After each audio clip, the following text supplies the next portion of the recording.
Good morning student. आज हम next करेंगे। अभी तक हमने गॉसेस लॉ की 4 एप्लीकेशन पढ़ ली हैं। लाइन चार्ज अगर इनफाइनाइट हो तो उसके कॉन्फिगरेशन स्ट्रेंथ किसी पॉइंट पर कितना होता है वो निकालना था।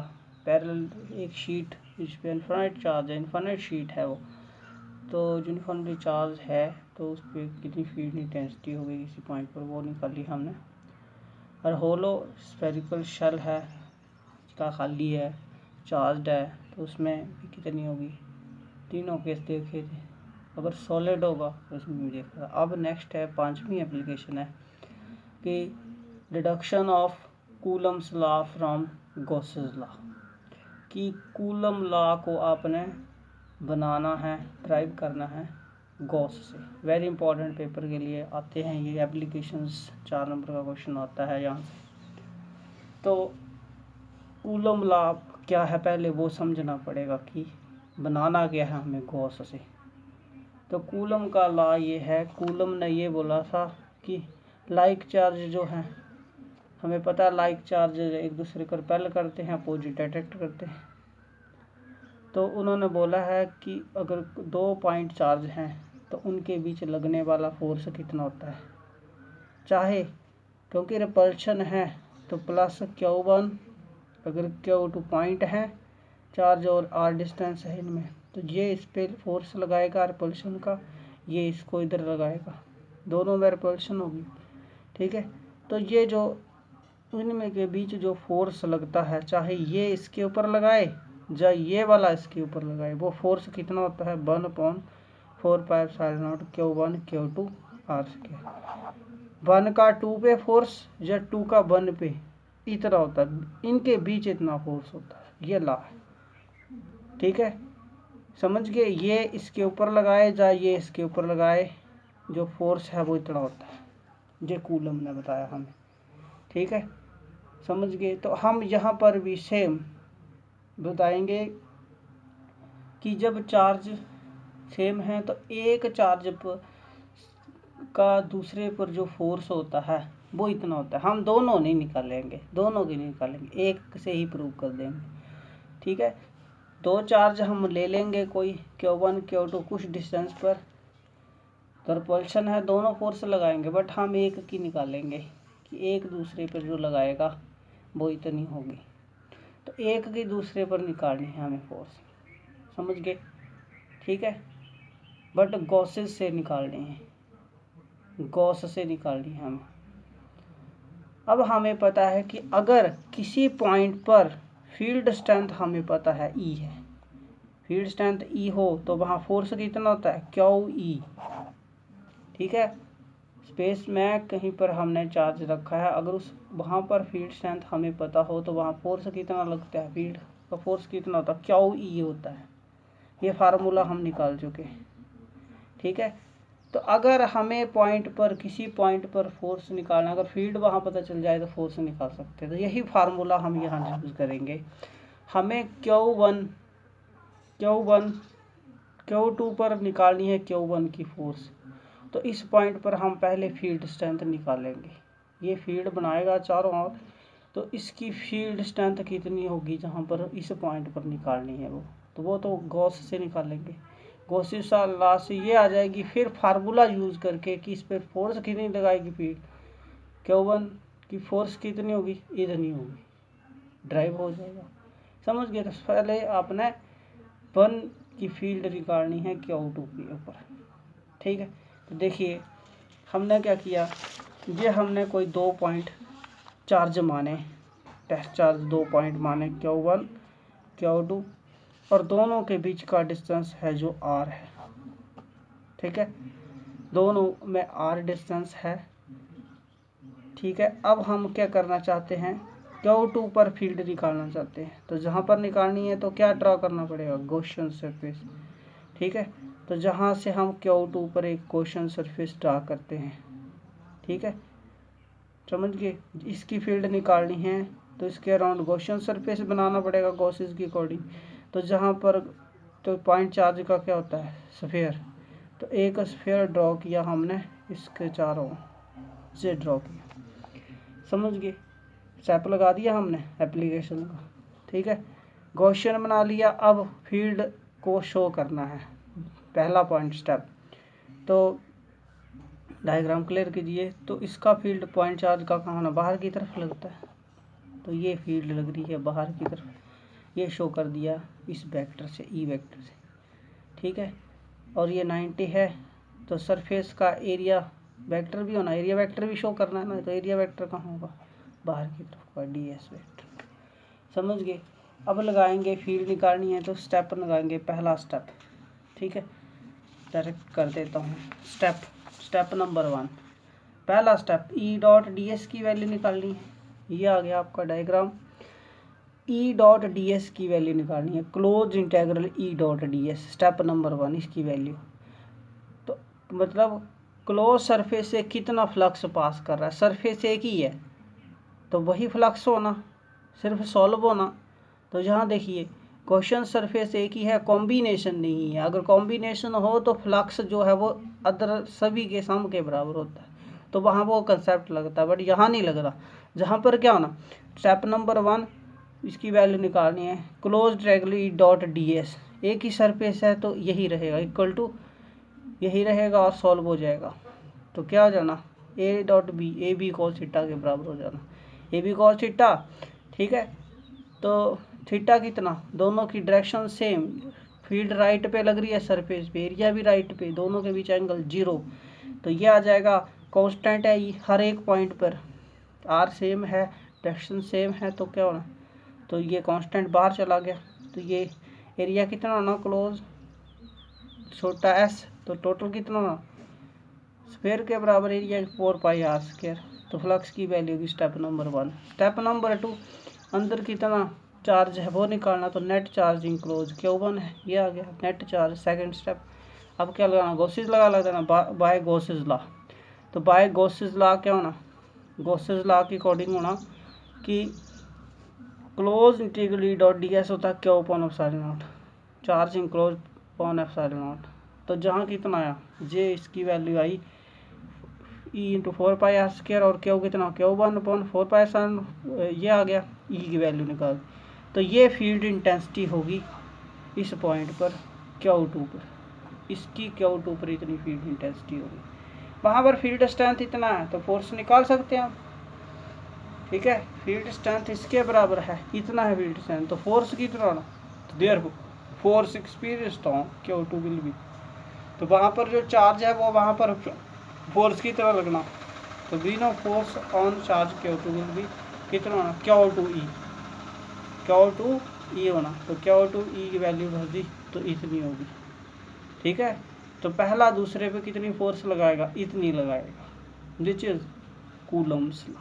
तो ये कूलम लॉ, ठीक है, ये प्रूव हो गया, समझ गए। वेरी इंपॉर्टेंट, इसको कर लें, ठीक है। Thank you. अब नेक्स्ट देखिए एप्लीकेशन, ये थी 5th एप्लीकेशन। अब है next 6th application, last application इस चैप्टर की, 6th एप्लीकेशन, ठीक है। ध्यान से समझ लीजिए इसको भी, ये बड़ा इम्पोर्टेंट है, आर्टिकल बड़ा इम्पोर्टेंट है और थोड़ा बच्चों को कॉम्प्लिकेट भी लगता है, बट है नहीं है कॉम्प्लिकेट, ठीक है। तो देखिए ये कैसे होना, नेक्स्ट एप्लीकेशन है 6th एप्लीकेशन कर रहे हैं। 6th एप्लीकेशन है कि फील्ड इंटेंसिटी निकालनी है। हम पहले निकाल चुके हैं कि एक प्लेट शीट है, एक प्लेन शीट के कारण जो है अगर चार्ज इन्फिनेटली प्रेजेंट है तो उसकी किसी पॉइंट पर फील्ड स्ट्रेंथ कितनी होती है, ये हम निकाल चुके हैं, ठीक है। अब क्या है कि अगर 2 शीटें हैं, अगर हमारे पास 2 शीटें, एक ये रख लो ऐसे है और दूसरी बिल्कुल इसके ऐसे पैरेलल है, दोनों शीटों पे इन्फिनेटली चार्ज प्रेजेंट है और दोनों को पैरेलल रखा गया।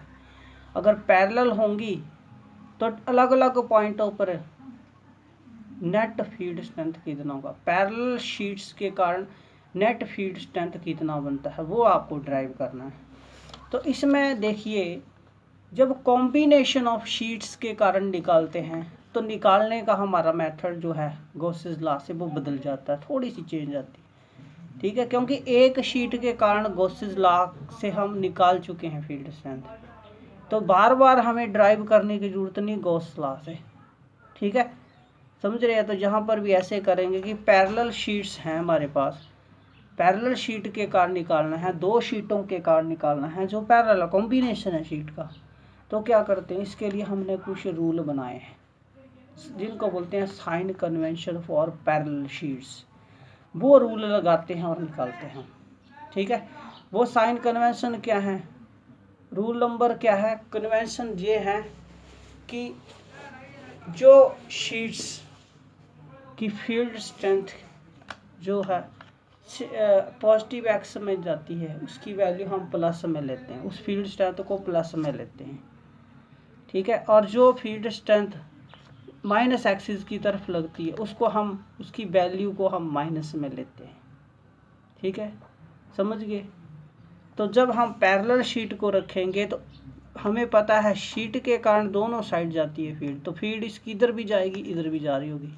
दूसरी रखी है हमने, इसकी फील्ड इधर भी जा रही होगी इधर भी जा रही होगी, दोनों साइड जा रही है।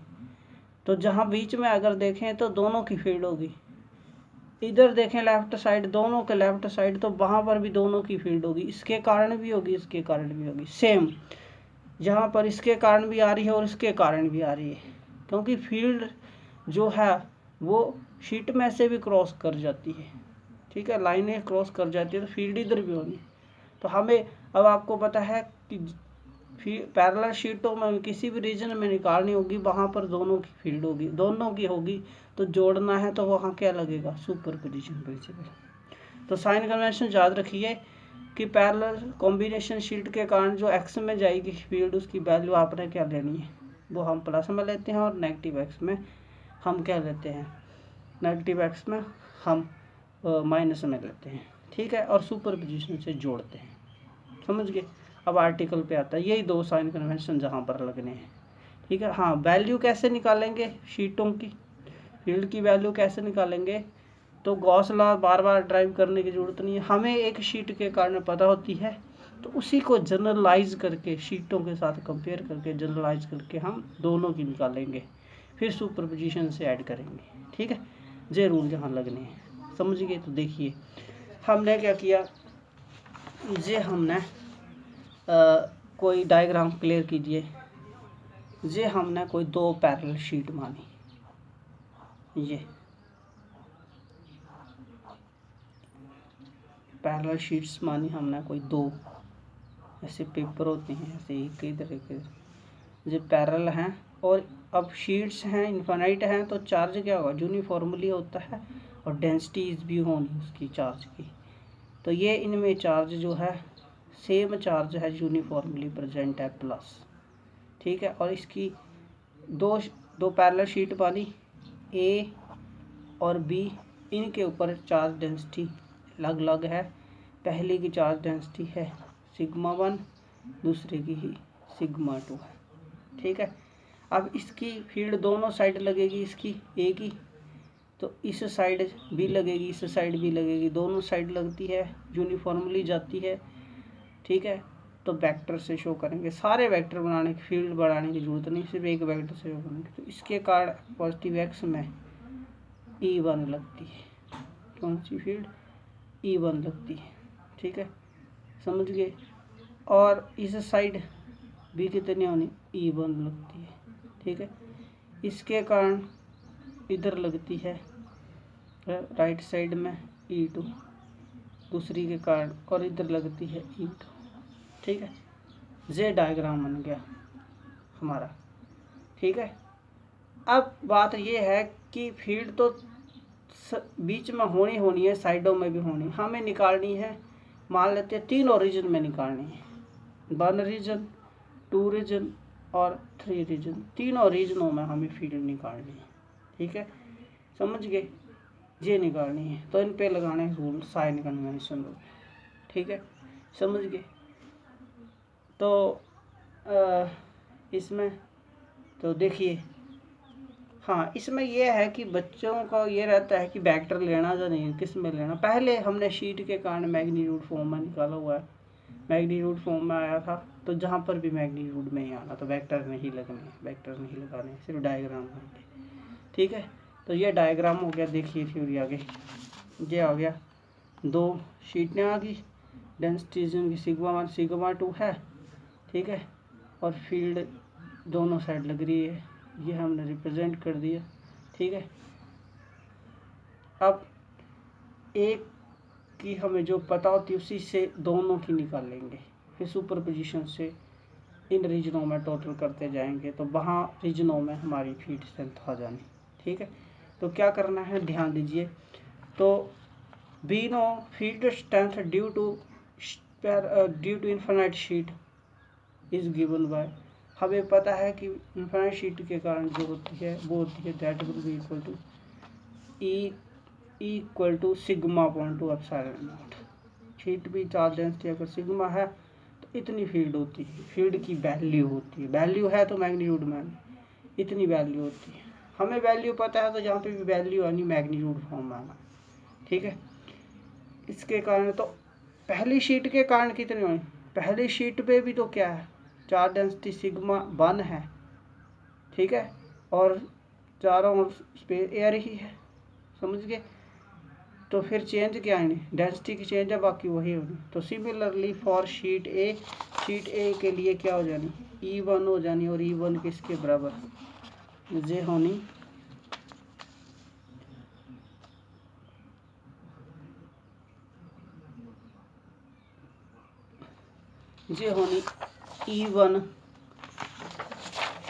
E1 होनी, E1 equal to charge density sigma 1 होगी अपॉन, इसी को जनरलाइज करके लिख लिया, इतनी होनी, और बी के कारण सिग्मा 2 अपॉन 2 एप्सिलॉन नॉट इतनी हो जानी, ठीक है जी, आ गई, समझ गए। अब दोनों की वैल्यूज़ भी आ गई हमारे पास, इन दोनों की वैल्यूज़ भी आ गई हमारे पास, इसकी फील्ड की वैल्यू और इसकी फील्ड की वैल्यू, अब टोटल करना है तो सुपरपोजिशन लगाना, ठीक है। तो पहले हम पहले रीजन में निकाल रहे हैं कि नेट कितनी होनी, फिर दूसरे में, तीनों के बारी बारी से करने।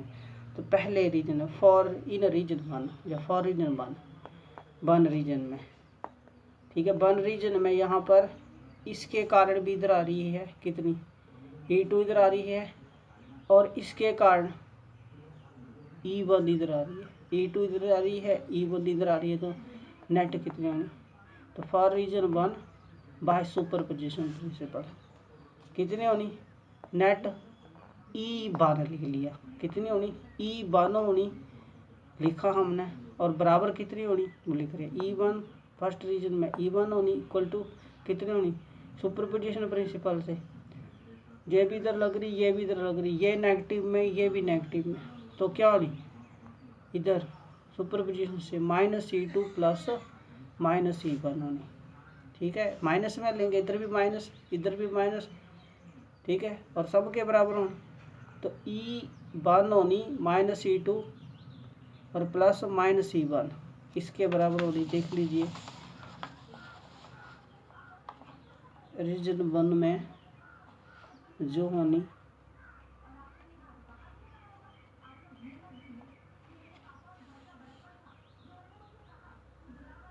रीजन 1 में होगी जो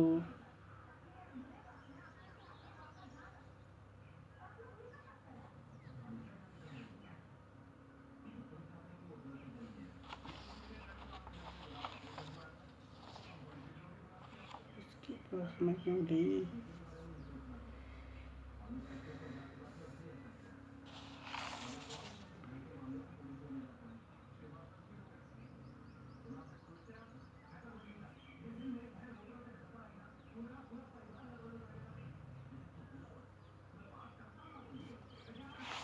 एक मिनट,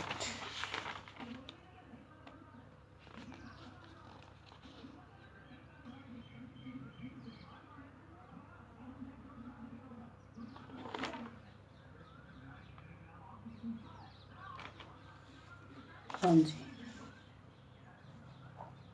ये होनी माइनस का होना, तो ये प्लस माइनस माइनस का हो जाना, तो जहाँ पर भी माइनस होना, तो 1 रीजन की इतनी हो जाएगी, ये गलत हो गया, ठीक है, इतनी होनी, ठीक है। सुपरपोजिशन से नेट होनी 1 रीजन में सम ऑफ ऑल, तो पहले की माइनस लेनी, दूसरी माइनस, तो इसके बराबर होनी, कॉमन आ गया, इतनी होनी। अब रीजन 2 में देखिए, रीजन 2 में इसकी कहाँ लग रही है, इस शीट की लग रही है नेगेटिव में, इसकी प्लस में, तो ये प्लस में होनी हो रही है माइनस में। तो for region 2 by superposition principle दो फील्डें यहाँ पर लग रही हैं, ठीक है। तो सुपरपोजिशन नेट करना, सुपरपोजिशन ही लगना, तो by superposition principle for region 2 क्या होना, E2 है वहाँ पर, माना E2 वहाँ कितनी है नेट, E2 है वो निकालनी, E2 equal to E1 plus E2, इसमें भी एक माइनस होना, कौन सा माइनस का होना, that will B minus E1, negative में है तो जी होना, ठीक है। प्लस करके ये आएगा, जी आ गया, आप कर लेना प्लस, ठीक है, वैल्यू भरनी है तो इतना आ जाएगा, ठीक है, समझ गए। अब है तीसरे रीजन, फॉर थर्ड रीजन, तो तीसरे रीजन के लिए क्या होनी, ये थर्ड रीजन है, इधर आ रही है, इसकी भी इधर आ रही है, दोनों है ना, तो इसकी इधर जा रही है, इसकी उधर से आ रही है, तो नेट कितनी होनी, बाय सुपरपोजिशन प्रिंसिपल E3 होना E1 प्लस E2, दोनों प्लस में है तो माइनस प्लस की होनी, इसके बराबर होना, ठीक है। तो तीनों रीजनों में हमने निकाल ली साइन कन्वेंशन रूलों से इतनी फील्ड स्ट्रेंथ होगी, ठीक है। अब उसके बाद केस हैं, स्पेशल केस हैं कि अगर शीटों के ऊपर अपोजिटली चार्ज हो, डेंसिटी अपोजिटली होगी तो क्या होगा, एक पे प्लस की डेंसिटी एक पे माइनस की, तो क्या होना, ठीक है। तो अगर शीटों के ऊपर अपोजिटली चार्ज डेंसिटी है तो पहला क्या हो जाना, देखो फर्स्ट ई रीजन में क्या हो जाना, ठीक है।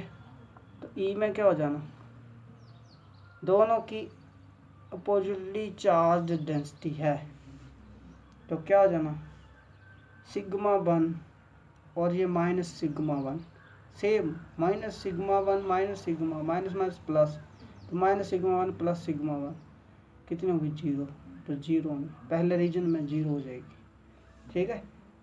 दूसरे रीजन में E2 क्या होना, देखिए E2 कितनी आई थी, तो ये सेकंड की माइनस है, पहले की प्लस है, तो माइनस माइनस 2 सिग्मा हो जानी, इतनी हो जानी। और तीसरे में क्या हो जानी, एक ही माइनस कट जाना, 0 हो जाना, 0, ठीक है।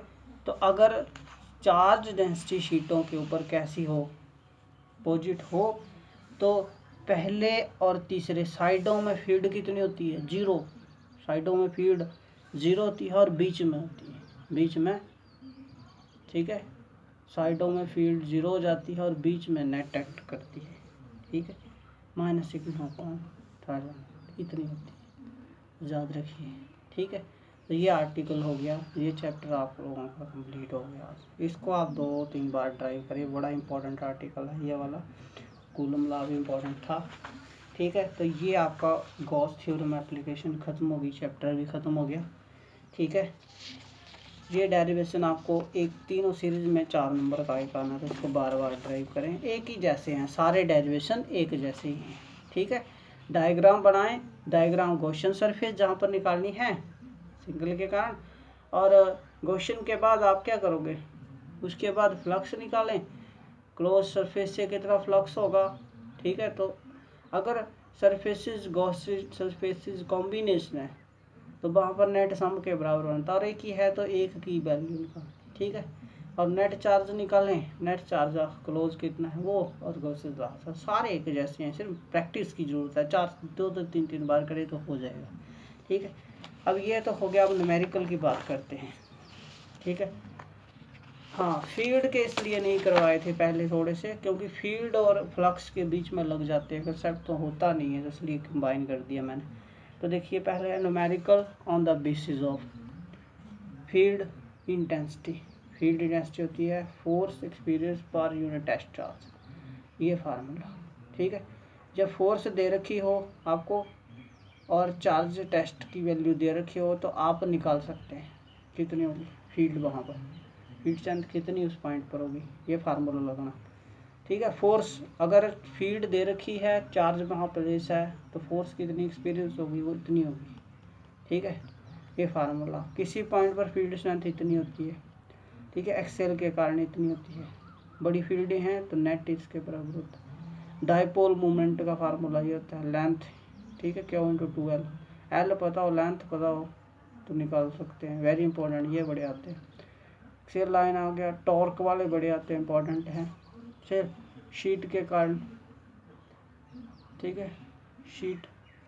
इसके बाद है ये इक्वेटोरियल वाला, फिर फ्लक्स, ये बड़ा इंपॉर्टेंट है, फ्लक्स कितना पास करेगा, ये फार्मूला। और ये गॉस के न्यूमेरिकल बड़े आते हैं, इसको प्रैक्टिस आप अपने आप करें।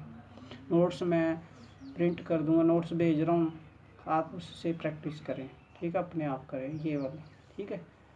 तो और छोटे क्वेश्चन HP बोर्ड में जो आए होंगे वही करने हैं, लिखने वही है, बाकी मैं डाल दूँगा, वो आपने अपने आप ही करना है, ठीक है। तो इतना ही करना आज, थैंक यू, ठीक है। और सभी बच्चों से रिक्वेस्ट है कि कोई प्रॉब्लम हो तो आप SMS करके या कॉल करके पूछ सकते हैं, ठीक है। प्रैक्टिस खूब करें इस चैप्टर की, तो बहुत आसान चैप्टर है, स्कोरिंग चैप्टर है, इसको अच्छे से कर लें, ठीक है, समझ गए, थैंक यू, ओके।